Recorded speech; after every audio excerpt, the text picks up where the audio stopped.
President Obama's re-election campaign say it raked in more than $180 million last month, now closing in on $1 billion. But Monica Crowley saying forget how much, we should be focusing on a new report about where those donations are actually coming from. Monica Crowley joins me now. Monica, you threw out a stat a little earlier. What percentage of traffic is coming from outside the U.S.? Yeah, it's fascinating when you look at this brand new report, which was reported by the Free Beacon and so on.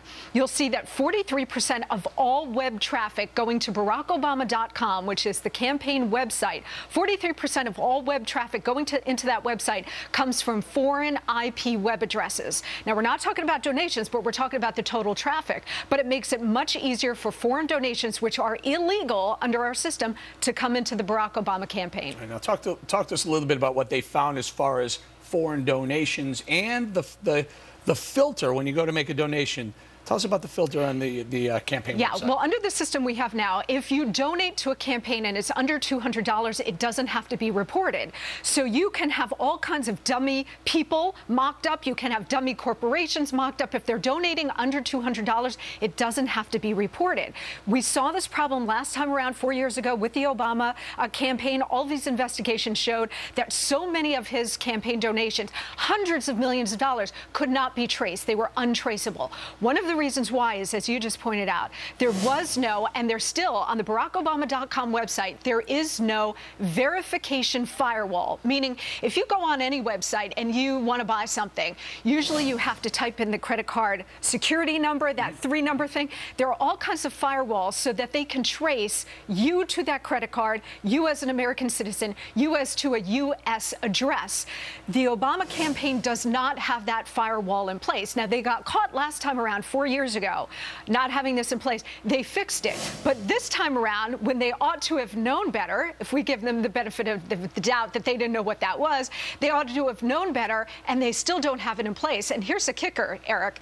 The kicker is on that BarackObama.com website. If you want to go on that site and buy campaign merchandise, an Obama T-shirt or a cap, you have to type in all of that information. So the firewall exists for all of the swag, but not for the actual donations. They know about the firewall. They just applied it to the purchases of the campaign swag, but not to the donation side of it. Correct. What about Mitt Romney's website? Does he have the firewall? He's got the firewalls in place. Everything is traceable.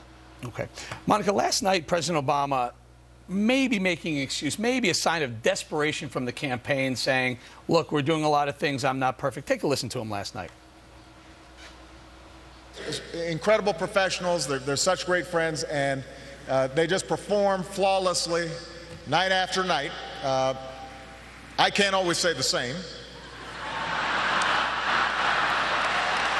Now, he's talking to a big group of big donors, right? Yes, yes. And in fact, he's on this campaign swing in L.A. and tonight in San Francisco. That night, he was talking in front of Katy Perry, Stevie Wonder, John Bon Jovi, Earth, Wind and Fire. And he was saying, well, they perform flawlessly every night, unlike me. This is a guy 4 years ago who essentially told the American people he could walk on water, right? The ocean levels were going to come down, Black Jesus. They were using all of these metaphors to exalt this man and to have people essentially worship the leader. What's happening now is people understand the emperor has no clothes. The economy is in a disaster, in large part thanks to him and his destructive policies.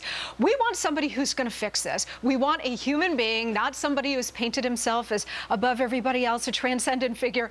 We want a competent, brilliant person who can come put America back on the rails. Just about less than half a minute or so, do you sense a little panic? Do you think these donors who are sitting in the audience are panicking a little, maybe a little buyer's remorse?